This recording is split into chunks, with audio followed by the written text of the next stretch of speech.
Amen. Praise God. Hallelujah. Blessed evening, everyone. Blessed evening. Magandang gabi po sa ating lahat. Welcome po sa ating church service. Good evening. Are you blessed? Amen. Napakasarap magpuri sa ating Panginoon. Amen? Amen. Amen. So, may I invite everyone, at least parang hindi tayo mukhang magkakagalit. Pwede ba tayong medyo mag-ano tayo dito sa isang upuan? Tatanto ko nga yan para we are closer together, di ba? Amen. Bonding. Praise God.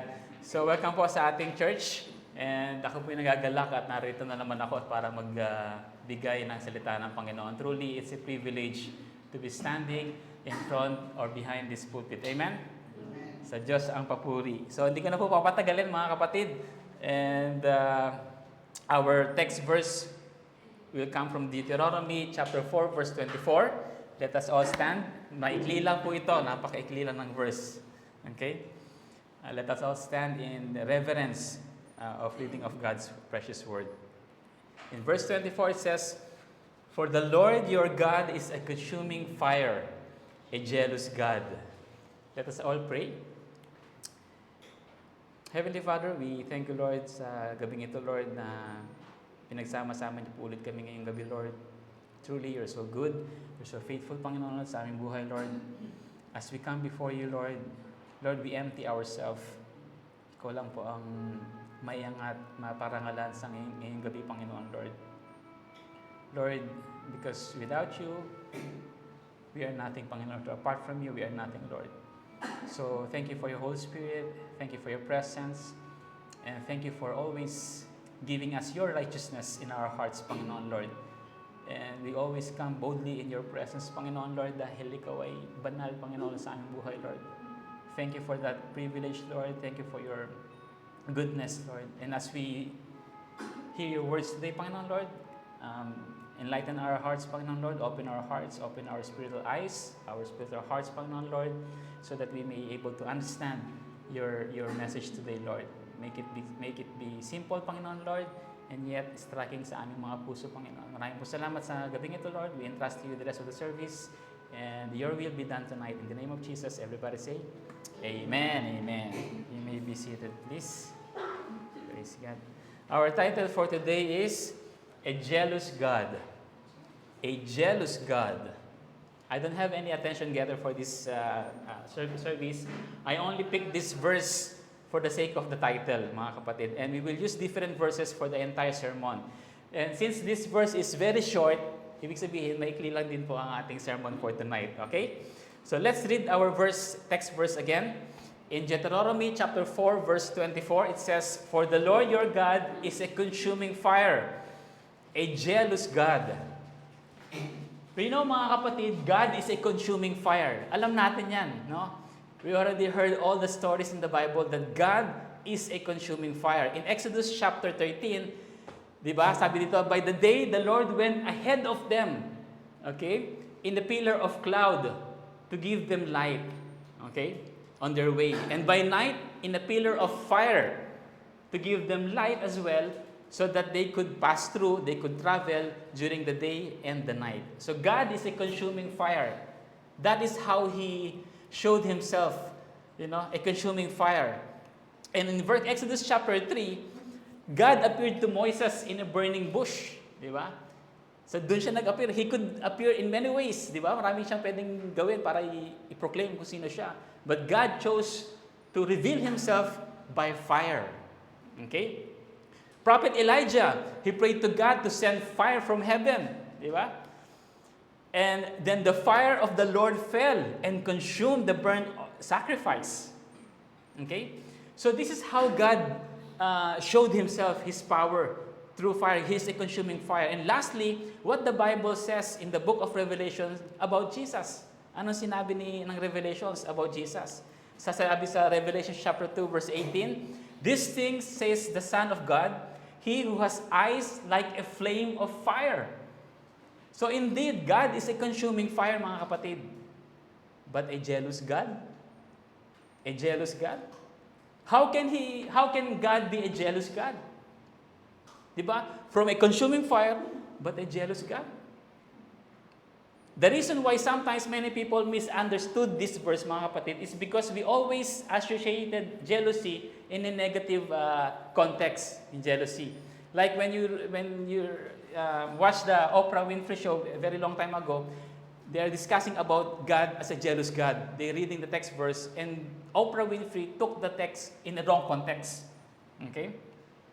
So here, jealousy is portrayed as a negative way, as described in Galatians chapter 5, verse 19 to 21.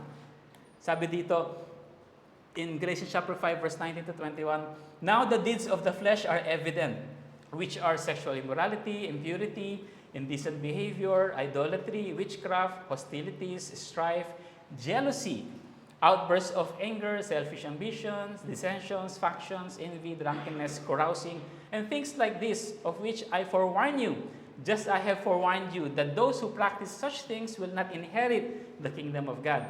Okay? The word jealous appear here as one of the sins. Okay? When the word jealousy was used in this context, mga kapatid, being envious of someone.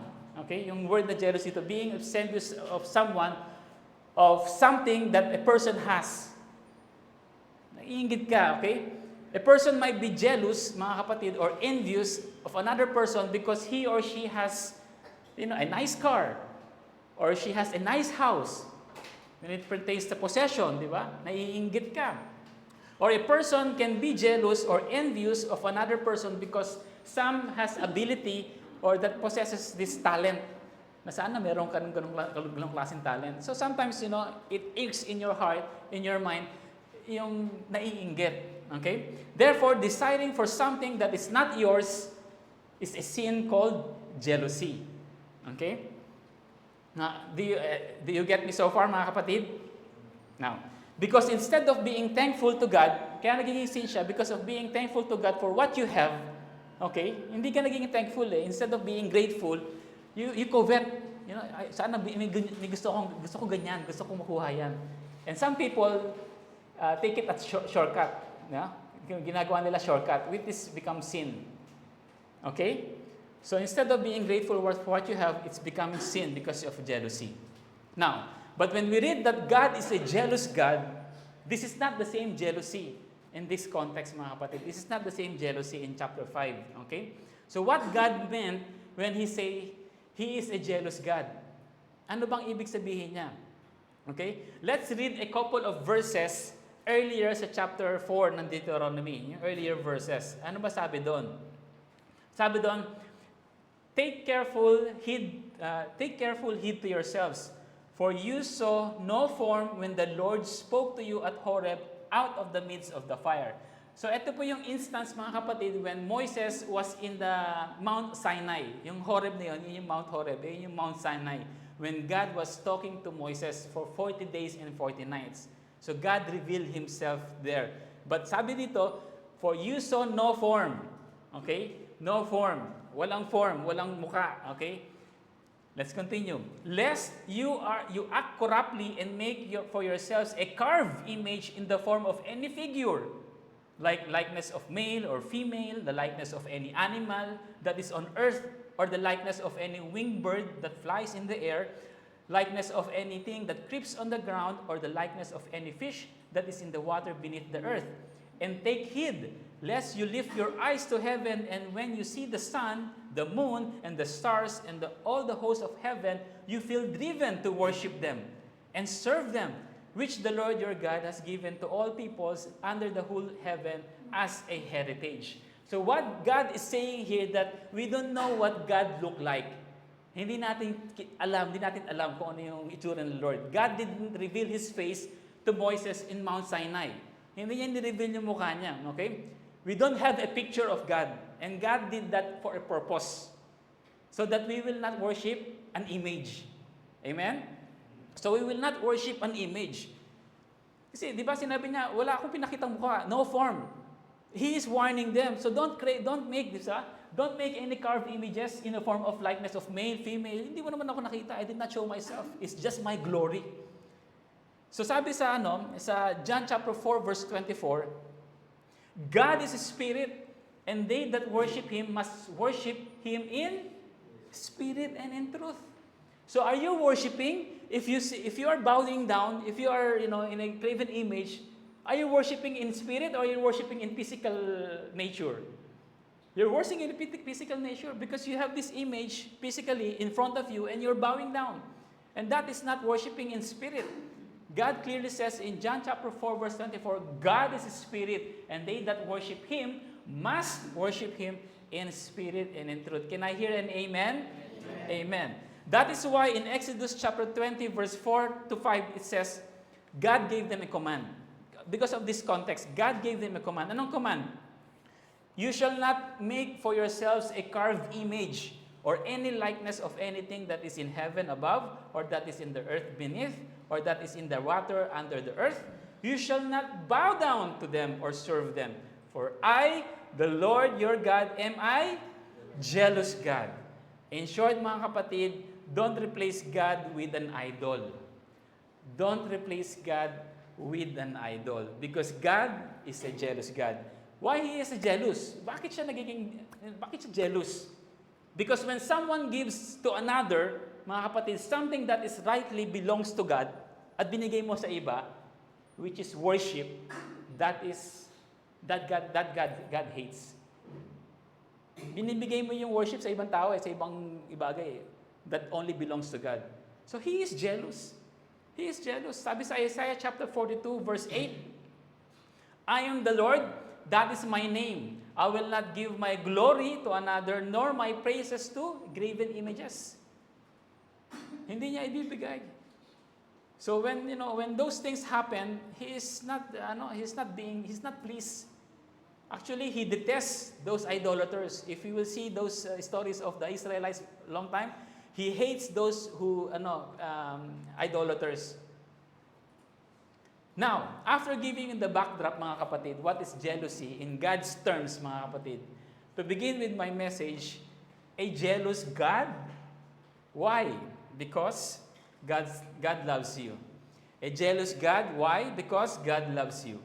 In Ephesians chapter 5, verse 25, it says, Husband, love your wives, just as Christ loved the church and gave up Himself for her.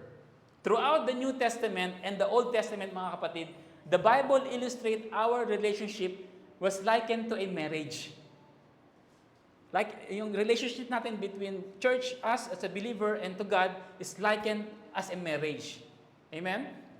Where Jesus Christ is the bridegroom, and the body of believers known as the church is the bride. Tayo yung mga bride, mga kapatid. Okay? The body of believers. Okay, the church, those who have trusted their life, they given their life to Jesus Christ, and as their Lord and personal Savior, we are the church. Okay, so now in a loving married relationship, what if one day you saw your husband flirting with another woman? You saw it one day, no? Or vice versa, you saw your wife flirting with another man. How would you feel? Jealous. Why? Because you love them. Right? You love them.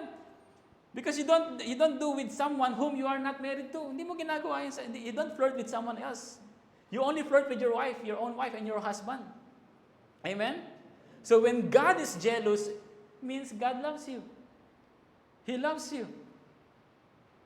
Now, let's say you saw them flirting and your reaction, wala lang, okay lang. Wala lang. You see them flirting, having this fondness and having this kind of intimate conversation that seems inappropriate dahil hindi naman sila married, and you are married to that girl or that man. And sabi niya, okay lang. Hindi naman wala akong pakialam, di ba? How you feel, di ba? Di ba? I don't mind. What kind of attitude that prove that kind of hindi niya, ibig sabihin, hindi niya mahal yung tao, di ba? Hindi siya nagsiselos eh. He don't love that person. We always hear people say, kapag hindi nagsiselos, malamang hindi niya mahal yan. Or, merong iba. May iba. Okay? So, mga kapatid, jealousy is always associated with love in this context. Jealousy is always associated with love. Okay? Because you love that person. You love that person. That's the same thing with God, mga kapatid. God is jealous. So if you give your worship to an idol, if you give your worship to an image like this one in this picture, mga kapatid, you see, a graven image, God is jealous. God is jealous. Remember, in the context of marriage, our relationship with the Lord and our God, between us, we are in marriage with the Lord. God sees that as you have another lover. Okay? You have another lover. Mayroon kang ibang pag-ibig. And if you bow down to them, you worship them because, you do what, yung mga iba, lumalapit, sinahawakan, everything. God is jealous. God is a jealous God. Because worship only belongs to God. Amen?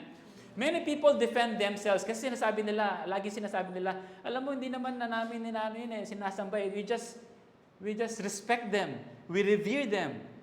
Yung nirespeto lang, we don't worship them. But that's not the true case, because when you bow down, when you kiss them, you're a sign of worship.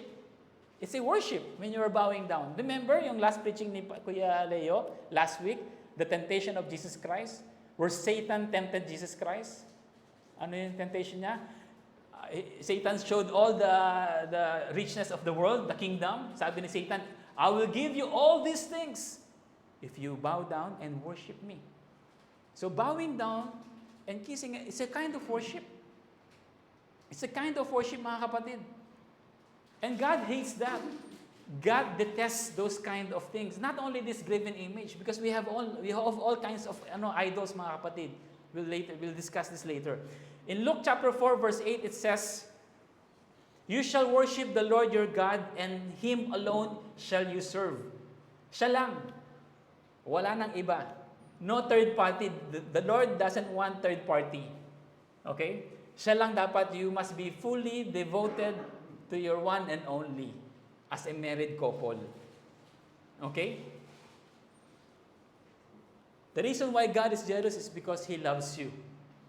Mahal ka ng Panginoon. He doesn't want ayaw niya na yung pagmamahal mo para sa Panginoon ay mapunta sa iba. He doesn't want that because that is idolatry. And God hates that. And in being God as jealous, it's not because He is jealous of us. No. He is jealous for us because it is for His glory.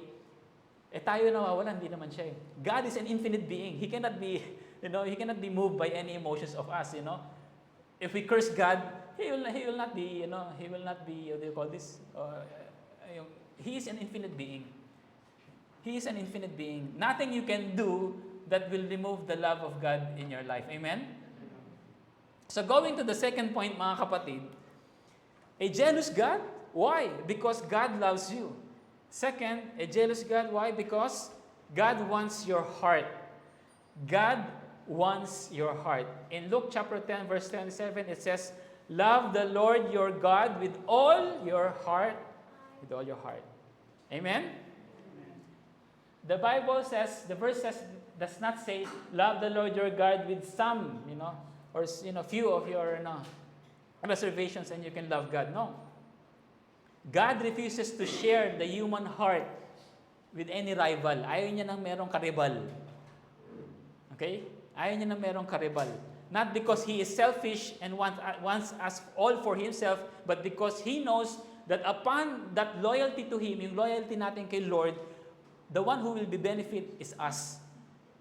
And not the other way around. We will be the one to be benefit. And yung moral value natin will be uplifted if we are loyal to God. The question is, where does your heart belongs to? Sabi rito, to love the Lord your God with all your heart.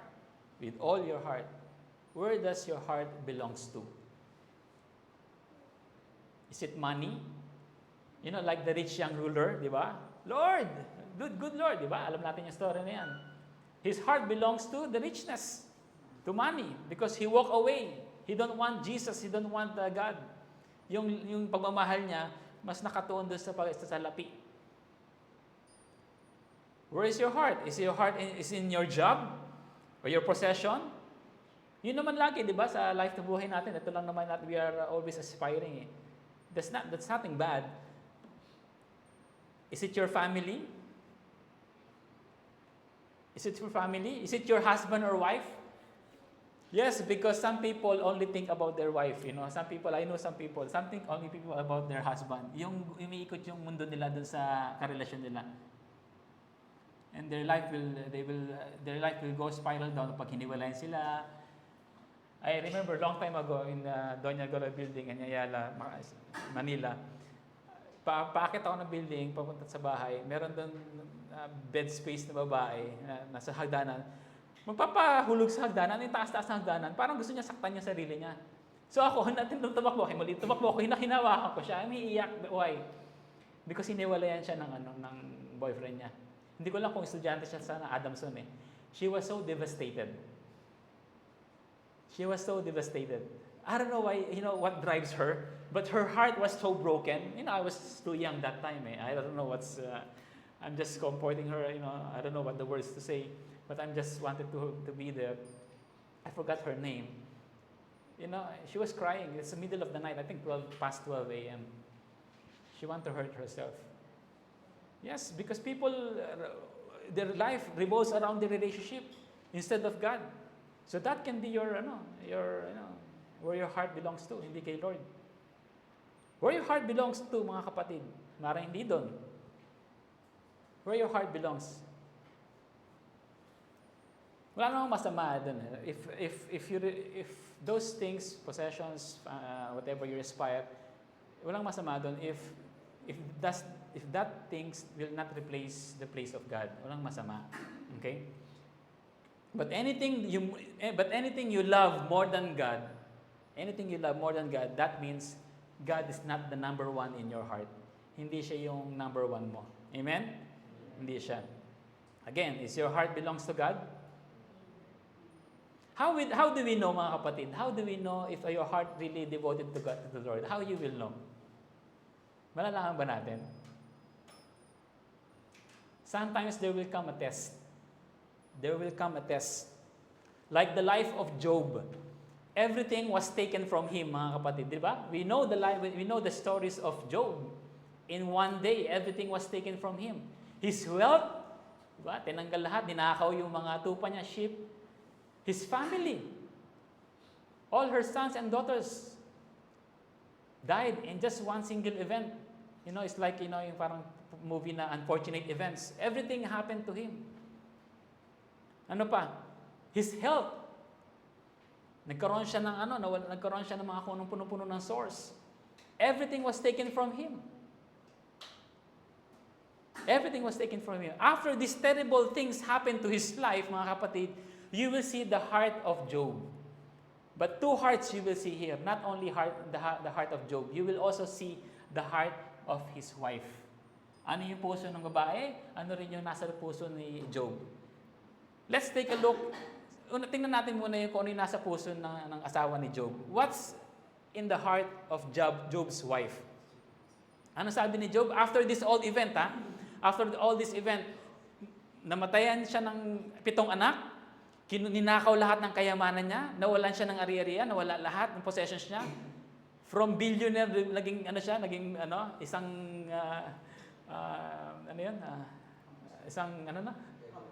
hampas lupa. Di ba? Everything was taken from him. Poor, di ba? Everything was in a single event. Imagine, how can you, mga kapatid, this thing happens in his life. This is not a parable. It happens. You go to Oman, you will see the tomb of Job. Okay? This happened to his life. That everything only happens in a single day event. Nawalan lahat. Nawala yung pera, nawala yung kayamanan, nawala yung trabaho, nawala yung hanapbuhay. And what's in the heart of Job's wife? Sabi sa Job chapter 2 verse 9, do you still retain your integrity? Curse God and die. You see? This is Job's wife. So, Job's wife, her love for God is conditional, mga kapatid. Conditional lang. When life is okay, when life is going well, smooth, you have a job, your family hindi nagkakasakit, and you have your good business is doing well, everything is fine. You love God. You always, your heart is full for the Lord. But when these things happen, when something happens terribly, this will expose the heart. This will expose the heart. Kung ano yung talagang nasa puso mo. Pag lahat tinanggal sa'yo, you will only know what's inside your heart.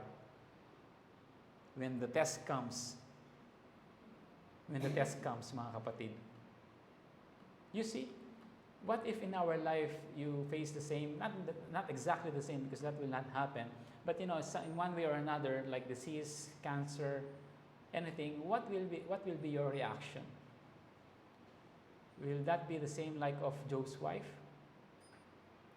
That instead of thinking, but you blame, Lord, bakit? I'm serving you, Lord. Always question, always doubting, always doubting. So you see, only through trials and affliction, you will see what's inside a heart of man and a woman. Doon natin malalaman. When the test comes, kung walang test, you will not know where your heart belongs to. Hindi mo malalaman. Kung walang test na darating sa buhay mo, you will not know until now if your heart belongs to God or not. Maybe you will be surprised. Maybe you will be like Job's wife. We don't know because the heart is deceitful. We cannot tell.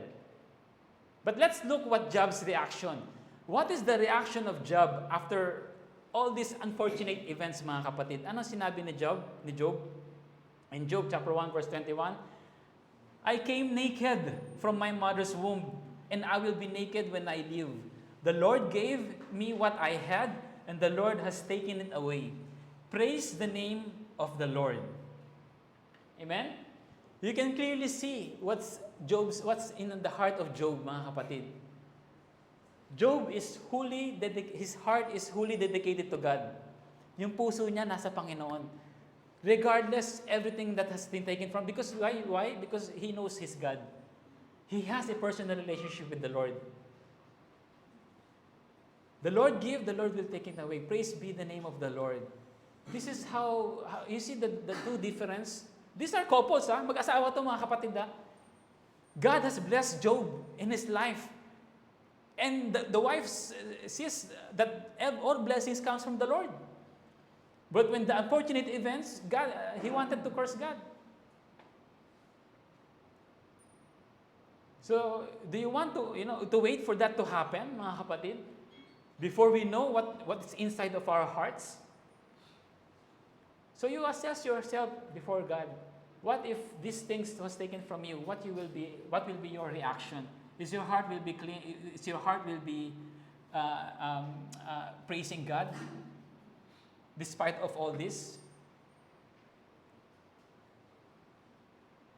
In our 21st century, mga kapatid, because of the advent of the technology, everything, all the inventions, all this AI, everything has, there's a new invention technology. Now we call this as our little gods, as gods. You know what is that called? It's called cell phone. That's called cell phone. This is the new wave, mga kapatid. Napakaliit lang pero if you will really analyze based on the news and the stories, you will see what is the effect of this new media called cell phone because of this information age in the internet. How is affecting millions of people's even young lives, especially the young lives, teens. This is a new God, mga kapatid. New wave. Their time which is supposed to be devoted to God, wala na. Prayer, wala na. Reading in the Bible, wala na. Because their time is so, succumbed sa time ng mobile. Na wala na. It was taken away because of this cell phone. Because you were entertained. Sabi sa statistics, 2025, users age 16 to 64 worldwide spend 6 hours and 40 minutes per day on screens across various devices. See? This is staggering, mga kapatid. 6 hours? This is true. You count. Sa cellphone nyo, merong analysis yan eh. How much time you spend in video, in YouTube, you will see how much time you spend in those things. How much time? The question is, do you belong to these statistics? Kasama ka ba dyan? Na instead of, that's the reason why we have godless, many more godless society or nations because of this gadget. Our focus should be for God, but our attention was taken away because of this entertainment. Napakaganda no? Napakaganda ng entertainment. You know what I'm talking about. You will be surprised pag scroll ka ng scroll and you see those videos, you see those, and the next thing you know, 2 hours ka na pala nag-scroll. I found this meme, sabi dito, I finally realized it, sabi niya. People are prisoners of their phones. That's why they are called cell phones. Saan ba yung Zelda? Saan yung Zelda mo, di ba? Saan anong number ng Zelda number niya, di ba? When I'm visiting the police in Rashadia, I ask, what is the cell number of this our employee? Cell number. Why? Cell phone. So yes, we are prisoners of our cell phones. Believe it or not, subtly, behind the scenes, we are unaware that our focus is on the cell phone. Even Christians, taken away. Our time was taken away. Don't waste all your day watching movies or playing video games. Instead, watch sermons, those Bible-based church, or fill your room with music that exalts God. Because really, it's all negative, mga kapatid. You watch Netflix, you watch movies. I am watching movies. And you will see profanity, you will see nakedness, you will see all kinds of sort things na hindi appropriate. It's very hard to, syempre we want to be entertained, we want sometimes leisure, it's not bad. But sometimes when you're going to watch movie, parang hirap salain. Ano bang movie na hindi medyo, di ba? Medyo hindi masyado brutal o hindi masyado nudity, hindi masyado profanity. It's very hard because always there Because that is why all the movies industries having their billions of income, they have to put those things that will ignite their Kailangan may patayan, kailangan may sex, kailangan may ganun Kasi pag nawala, wala. I forgot the story na I think it's Stephen Baldwin. He is, this guy, brother of Alec Baldwin. He is a producer and he wanted to produce a movie, but there's no violence, there's no sex, there's no, the producer o sino yung magpo-produce ng film, it will not, hindi papatok yan. Hindi papatok yan. Why? Because there's no violence. There's no sex, there's no, the one it will trigger the human emotions. That is sensual. So this is the airwaves, yung mga nakikita natin, airwaves is from work of the Satan. Because Satan is roaming, di ba? He is the prince of this world. So lahat na nakikita natin sa media, it's not all from the Lord. It will succumb you, yung emotions mo, it will take away your devotions to the Lord. Unti-unti, namamalayan mo, nawawala ka na sa presensya ng Panginoon. And you are exposing those things. Because of this media, mga kapatid. Because of this media. You see, I seen this because we subscribe to Netflix because people wants to watch, yung Grizzly Lemmings, all these things. And I can see the other movies. I can see that there's Lucifer, there's all kinds of things. And we are watching them. We are watching them. So it does not exalt the living God. So if I'm standing here and along the way in the middle of my sermon and I curse God, I curse in His name, what will be your reaction? What is this kind of thing, di ba? Pastor ba to? Ba't ang salita siya ganyan? And if I ask someone to come here, couples, and ask them to start to kiss, what you will tell me about it? Disgusting, di ba? Yet, few days before, you're watching this movie, you're watching Netflix, the same thing happened. They kiss, they disrobe, they're removing their clothes, they're having this kind of thing. Yet it's okay. It's a form of entertainment. What's the difference? This thing is really killing many people, young lives. Many people. There's so many things that I don't know how we will counteract. It's only by prayer. It's only by immersing ourselves in the presence of our living God. Otherwise, we too will be swayed with all this Yung video parang dahil sa AI, yung video parang totoo na Kala mo, hindi fake eh. See? It will deceive us one day. So let us be careful. In Colossians chapter 3, verse 16, it says, "Let the message of Christ dwell among you richly as you teach and admonish one another with all wisdom through psalms, hymns, and songs from the Spirit, singing to God with gratitude in your hearts." You see, that is why attending church is so important in our Christian walk. Napaka-importante. To attend church, to hear God's word, to sing praises among with the believers. Importante yan sa buhay Kristiyano, mga kapatid. But if you, kung doon ka lang sa sulok, wasting, you just scrolling, and, it will not give you any purpose in life, mga kapatid. Okay? God gave you a purpose. Meron tayong purpose. Lahat naman tayo eh. All has a purpose. Don't be like this guy. A man who lacks purpose distracts himself with pleasure. Yes, it's true. They all day long they did this, nanonood lang sila, nag-aaral lang sila ng play video games all their life. Pasok, trabaho, yun lang. They don't have any clear purpose in their life. Is this you, kapatid? A life without purpose? We have a purpose. God has a purpose. Sabi ni Mark Twain, the most important in life, two events is more important in life. The day you were born and the day you know why. Why you were born. We are not just going to stay here 60 years old, 70 years old and die. That's not what God wants from us. We have a purpose. And you can only find that purpose if you have a personal relationship with God. Because God will show it to you. Bibigyan niya sa'yo.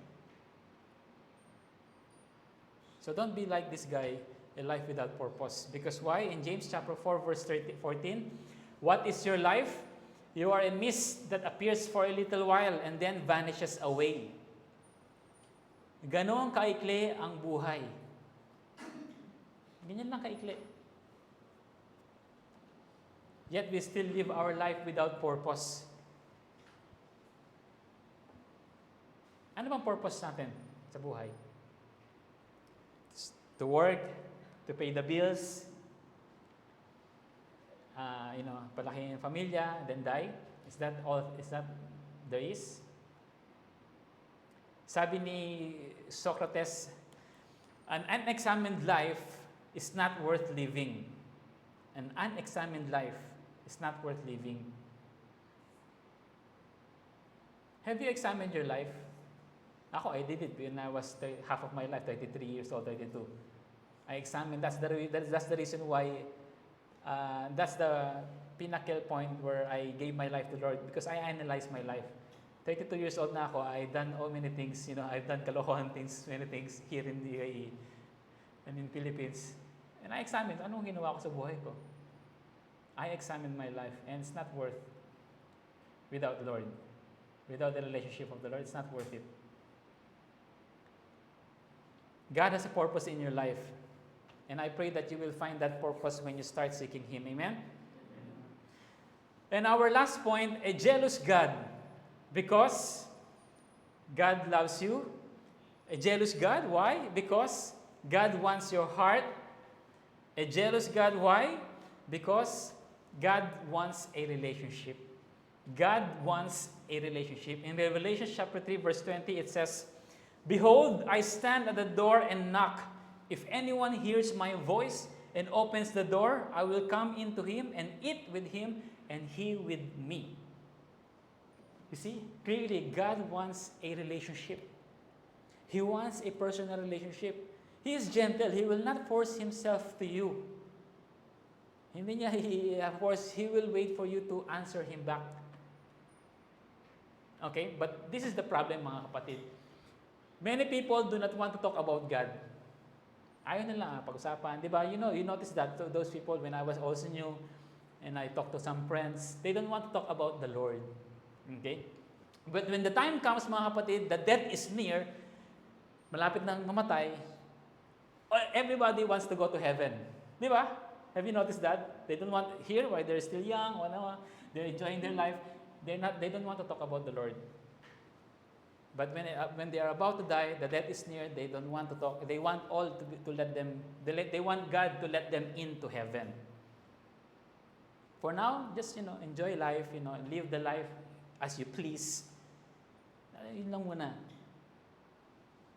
Pero kapag pag malapit ng mamatay, di ba? Magre-request na yung family, magre-request na yung ng pare o pastor to visit the person who is in the deathbed, di ba? Ganun naman lagi, di ba? Bibisitahin. Bakit? Para makasiguro na sa langit talaga siya pupunta. Why they didn't pray before when he or she is still young? Strong, malakas pa siya. Look for God. Why when nakaratay na sa malubhang kalagayan, sakit, doon lang lalapit? Makikita mo meron ng rosary dito, at dahil nga malapit na siyang mamatay, bakit nung maaga pa, nung still young, hindi mo binigay yung buhay mo, hindi ka na nalangin, you didn't look for the relationship with the Lord. Doon mo lang iisipin about eternal life, doon mo lang iisipin about heavenly things, about God, nung malapit ka ng matigok. I remember last September 2019 when we are requested to visit NMC Hospital to pray for Sister Josephine, kapatid to ni Brother Alan at Brother Eric Perez. You remember that?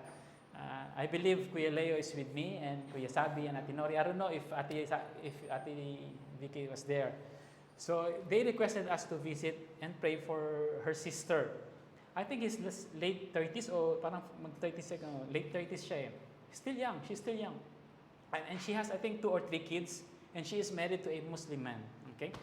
And she is in the hospital asking for the mother and the brothers for us to visit and pray, okay? So when we went there, Josephine is already in the ICU. Nasa ICU na po siya. And when punta kami, we are not allowed to go, hindi pa yun COVID 2019. And we are not allowed to go all together. Kailangan one by one. Isa-isa kami pupunta sa room. So when my turn came and I entered the room, kay Josephine's room, I was a little bit, hindi ko alam mixed emotion, parang na-shock o confused. Kasi nasa siya eh. Nasa life support na siya eh. Nasa life support na siya. And he cannot talk anymore. He has these chills all over her body. And parang hindi ko lang kung yung neck niya parang yung dahil sa hangin, dahil pinapump na lang siya ng hangin eh. So if that life support was taken, wala na siya. So that is how my experience. I don't know. I believe you already also entered in that room, no? Pagkatapos ko. Okay? So yun lang yung nagsasurvive sa kanya. So she has a pancreatic cancer. So I bent over and whispered to her ear, mga kapatid, and say, Jesus loves you and I'm here to pray for you. Binubulong ko sa kanya kasi wala na eh. Hindi ko lang kung nagre-react siya. So what I did, I put my finger in his hand na hinahawakan niya, and I asked her, if you hear me, can you please pinch my finger? There's no response. Why? Because I wanted her to know, for me to know na narinig niya ako. Para pag pinag-pray ko siya, sabihin ko sa kanya, sundin niya yung prayer ko, and he will pinch my, that means she is responding. But there was no response. Nothing. She's just there, and the only thing that makes her survive is yung life support. So I just prayed, I prayed for God's comfort, and I left the room. Yun na yung aking experience when I meet a person on deathbed and about to die, and asking the parents to visit the So that is when I walk out the door, I was just speechless, stunned na ganun experience na all I can think that life is so short. Life is so short. Napakaikli lang. Napakaikli. Yet we live our life as if parang matagal pa tayong mamamatay. Ikaw, kapatid. One day, so all of us will face that. Lahat tayo. We don't know how, we don't know when. Darating si kamatayan, only God knows. Do you have to wait for that moment na tawag yung pamilya mo, please pray for my... Do you have to wait for that moment? Or you have the opportunity now to have a personal relationship with the Lord? Di ba meron naman? Why wait for that moment? Why wait? When you will start to get serious with God, Yun yung problema eh. We can see, pag lumalabas tayo, we went to Agurer, we see so many people at the back of our thought, they're living a life of, just because they're living, they have a good income, they're enjoying, partying. As if parang ganun lang eh. Pag magmamatay na, dun lang naging seryoso about God. Dun lang, totoo naman eh.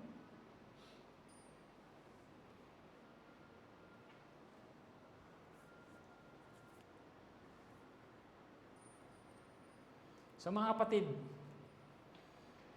I pray that your heart is inclined towards God. Hindi ko anong bagay.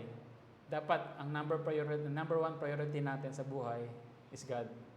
Everything will follow naman eh. Everything will follow. The Lord will bless us. He promised. Seek ye first His kingdom. Siya muna. Siya muna, walang iba. And all these things, siya muna. Relationship, boyfriend, girlfriend, o yung kailangan mo sa buhay, needs, everything will be provided. But God wants your heart. How do you feel?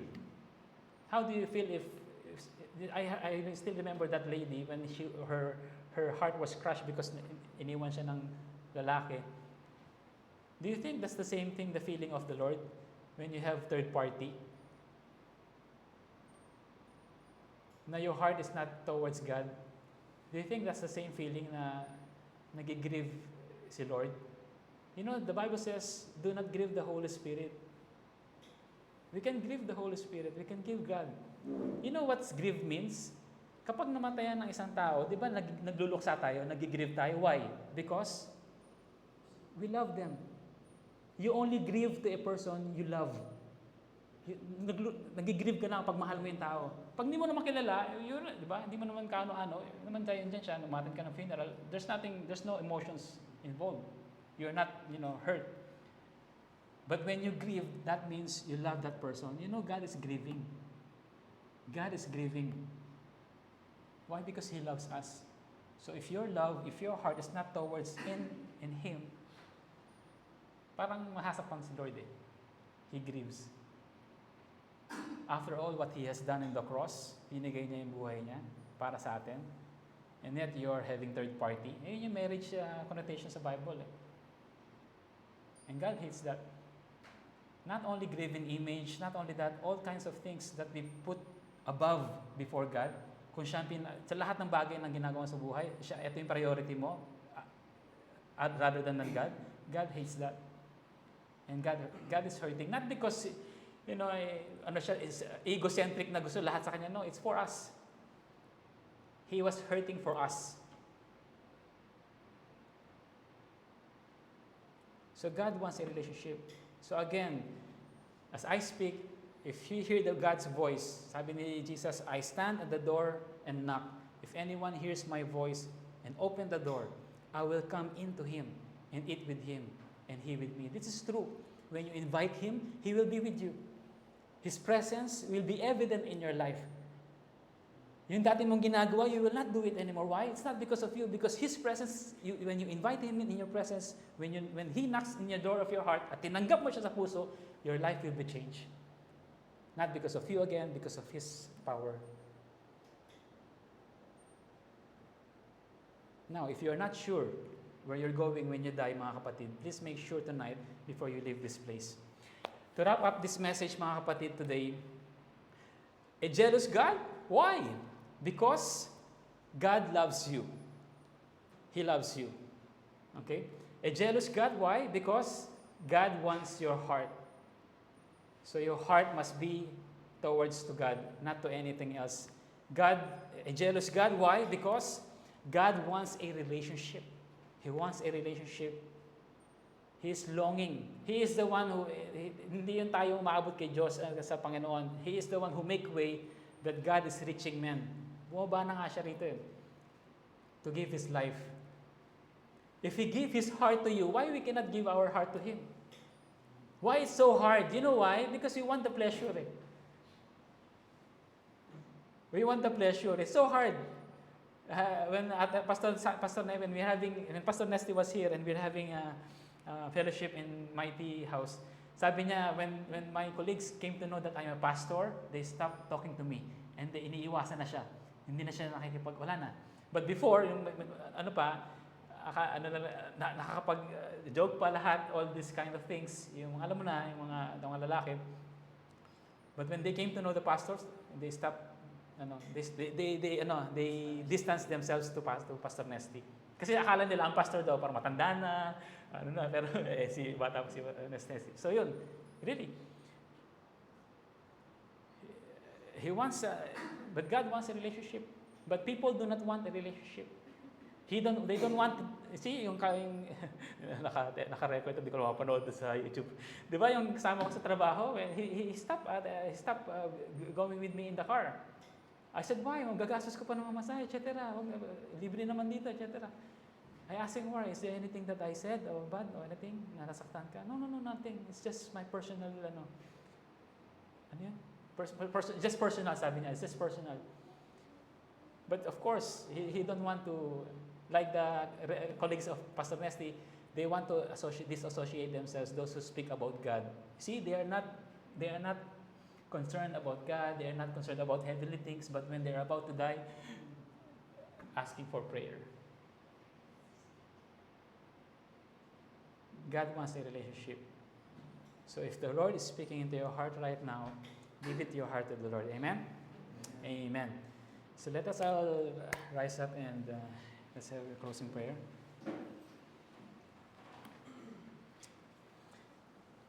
Hallelujah. The presence of our living God is in this place, Panginoon, mga kapatid. He knows our hearts. He knows everything. Nothing can be hidden in His sight.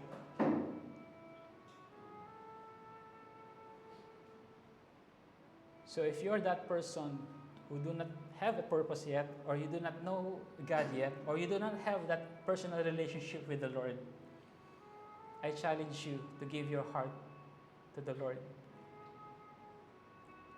And He will deliver what He promised. He will change our heart of stone to a heart of flesh. And He will put His Spirit in our spirit that we might follow His commands. Sinabi niya, gagawin niya yun. All He asks is to give your life to Him. All He asks is your heart is fully devoted to Him.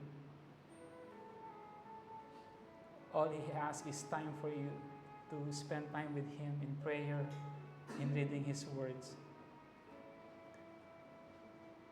And bago ang huli ang lahat, we don't know what will happen after this place, after we leave this place. We don't know our timetable here on earth.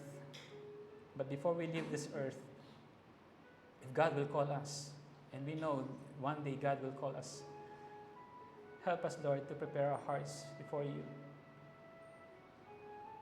And if you're that person who doesn't know that when you die, you don't know where you're going, just pray this simple prayer in your heart, sincerely.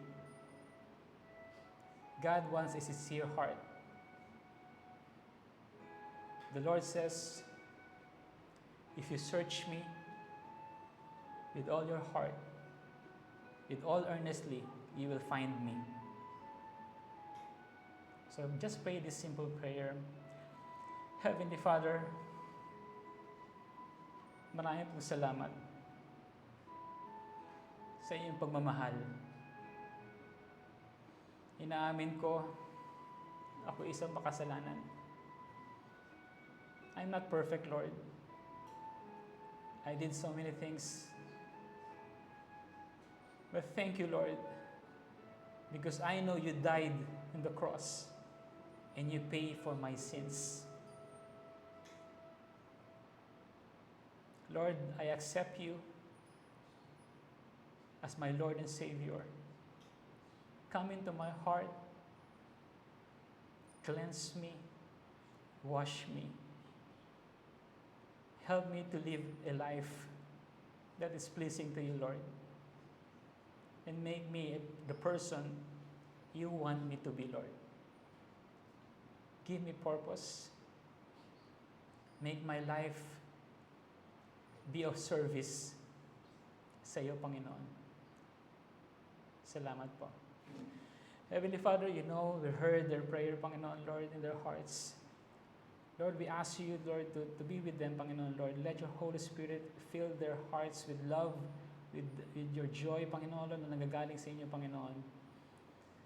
And we ask, Lord, that you, every waking hours of their life, Panginoon, Lord, that they will always search your heart, your words, Panginoon, Lord, na magkaroon ng uhaw sa inyong salita, Panginoon, Lord. And we thank you, Lord, because through the power of your Holy Spirit, you will be with them, Panginoon, Lord, and they will be victorious as a Christian, Panginoon, Lord. Seal them with your precious blood, Lord, wherever they go, Panginoon. Be with them. Ilayin niyo po sila sa pahamak, Panginoon, Lord. And we pray and we believe, Lord, that if we have you in our life, everything will be meaningful, Panginoon, Lord. In our relationship, in our jobs, in our finances, Panginoon, Lord, everything in our relationship, everything will follow, Panginoon, Lord. You will bless us, Lord. Lord, we come here, we gave our life to you, not because of the blessings, Lord, but we gave our life to you because we love you. Because you have loved us, Panginoon, Lord. We thank you. Again, we give you our hearts, and this is our prayer in the mighty name of Jesus. Everybody say, Amen and amen, amen. Now, may the grace of the Lord Jesus Christ and the love of God and the fellowship of the Holy Spirit be with you all. Church, the Lord bless you and keep you. The Lord make His face to shine upon you and be gracious to you. The Lord lift up His countenance upon you and give you peace. Receive the blessings of God in your life, in your career, in your family, in your ministry. In Jesus' name, everybody say, Amen, amen. God bless you po. To God be the glory.